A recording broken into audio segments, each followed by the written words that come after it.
Good afternoon guys. Ipakita ko yung mga wigs ng mga ibon ko, mga young birds. Ito guys. So, tapak niya. Ayan. Tapos dito, medyo mahaba konti. Tapos bone niya dito. Ayan guys, ganyan. Yung haba. Haba guys, oh. So, napakagandang ibon to guys.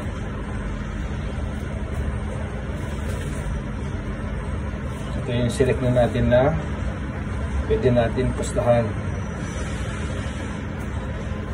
Pero mas importante sa lahat yung lucky natin. Yan ang the best dun eh.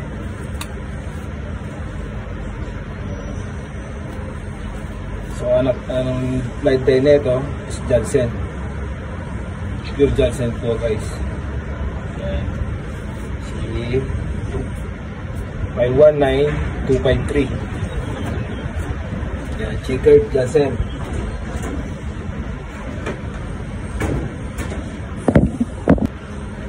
Ano guys, ito na yung anak ni Ampon guys. Oh, tignan nyo yung ano niya dito. May itim-itim. Kaya kakaiba, ngayon ako nakakita ng ganito eh. Yan, ganyan. Oh. Sa kabilaan po yan. Oh. So, ibig sabihin yan, sinyalado kung sa manok. Magandang ibon kasi anak ni ni Ampon guys. Oh. Ano to, kak. Yan yung pakpak niya guys.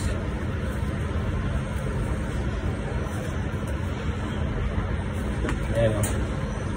So kita na yan. Lalo pag ano na to, naglugong guys. Gandang ibon. So yung bone niya dito. Ayan din guys. O, nasa harap. Hindi wag dito. Ganyan. Ito may dito na siya mahaba dito. Tapos medyo manipis eh. Pero okay na to guys.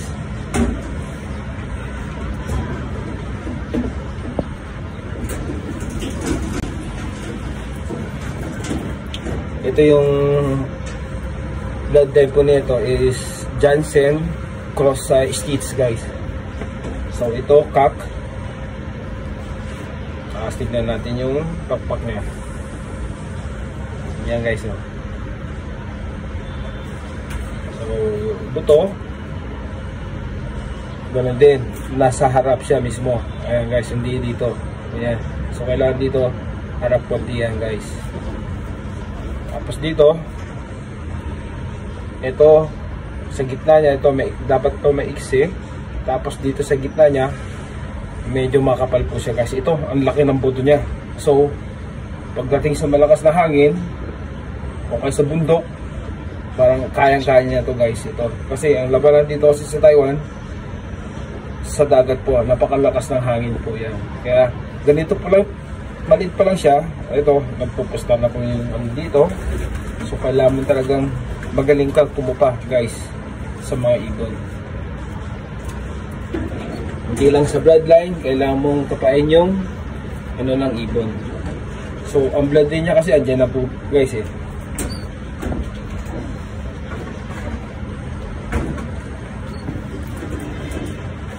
Tapos ito yung kapatid na kak po yun, ito yung hen. So, tignan natin ulit yung niya, pakpak. So, maganda din guys. Ayan. Batang-bata pa lang eh. Ito mo yung niya, nagpupulbos guys. No? So, siya, healthy. So, buto niya. Ito, mabuto po siya dito. Wala siyang pero ito niya, ganun din, same din. Tapos dito, parehas lang sila ng kapatid niya guys. So, maganda dito. Hindi natin masasabi kasi ganito yung namin sa Taiwan.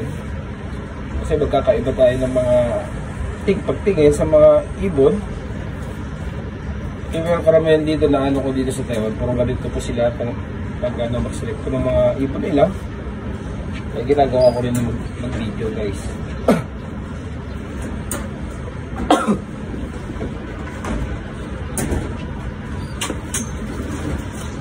Gusto niyo naman matuto kung makinig sa mga sinasabi ko, Kung hindi, okay lang guys. Kasi ganito po kami nag-ano dito sa Taiwan. Kasi mahirap po yung race po namin sa dagat po kasi. Ito naman yung Embrick. Embrick ko sa Jansen Stitch. Tapos yung magulang niya, nakak, Embrick po yun. Tapos yung magulang niya na hen, ano po yun, Stitch cross sa Jansen. So, 3 bloodline po yun nakasama po dito guys. 3 bloodline. So, for the first time ko masubukan tong Embrick dito sa Taiwan. Kasi wala akong Embrick kasi mga bloodline po ng mentong ko ay karamihan po yan, Jansen, Stitch. Tapos yung mga bago niyang bloodline. Ito, yung tatay po nito magulang po binili ko po sa bilihan ng ibon. So, bili ko dun sa Embrick na yan, kinaba ko siya, yung katawan niya, pero napakagandang ibon. Kaya lang medyo matanda na. Pero binili ko pa rin kasi gusto ko magkaroon na Embrick guys eh. Ayan guys. So, same lang din. Dito, ito, napakalaki itong buto niya dito guys. Dito yung ano, sa gitna niya, ito, dapat to makapal po rin dito. Tapos dito, sa pag ano niya, dugtungan niya dito, so hanggang dito sa piligid niya, kailangan po maiksi po yan. Yan, dito. Once meron po kayong ganyan, maniwala po yun sa akin na aabot sa dulo po yung mga ibon nyo. Kasi yung, alam ko yung ibon nyo, mayroon na siyang linyada. So, dapat mong paano na lang, kulang na lang kapain mo. Saka, number 1 po yun, yung safety po.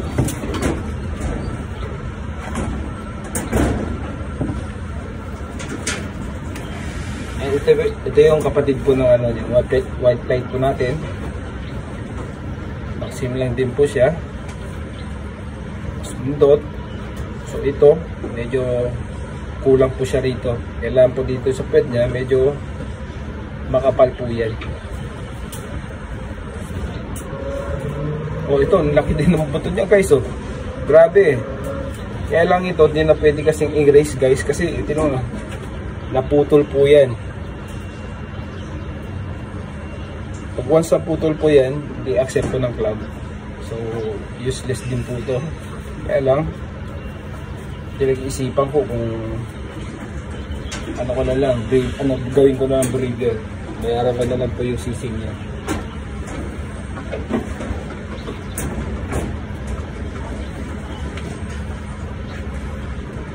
Ito yung lahi po ng ano ko po guys, yung nakatapos po ng 300 km ng 2013. Yung nakatapos po isang blue bar saka white tide po yun. Magkasunod po yun, spring saka winter. For the best time ko sumali po dito sa Taiwan. Kaya lang po, ang ano ko na lang po doon, kasi wala pa ako alis sa pusta, kundi sing-sing lang po yung panalo ko po. Kaya yun lang po, maliit lang po yung panalo ko, hindi naman gano'ng kalakihan. Ito yung ano ko na Jansen na galing sa mentor ko. Same sila ng yung bali ano po yung anak nila, dalawang hen po. Kasi ito subok ko na po itong linyada nito. Kasi talagang umaabot po siya ng 4, 5, 6 lap ito. So lahat po yung Jansen ko ganun po sila. Kaya lang kasi dito pustahan po dito, yung kailangan yung magtugma-tugma yung mga ring number po nila. Kunwari, 4 po. Kailangan po yung maka-4 ka. Ayun ang maganda po pag maano na po yan. Mga 3rd lap, 4th lap, yun po yan. Kasi kukuntin na po yung ibon po doon. Kahit makadalawa ka, 3. Kung ikaw yung nagka-3 doon, lahat po yun, cabin mo po yun. Ayun tinatawag po nila dito yung pooling na yung ibon mo kailangan mo talaga mabilis. Ayan. Ito na siya guys. Sa kabila niyang pakpak, yung magulang po lagi mayroon pong ganyan. Sa tagal po na breeding ko sila, ngayon lang ulit naglabas ng ganito guys. Yung may itim sa dulo. Ito.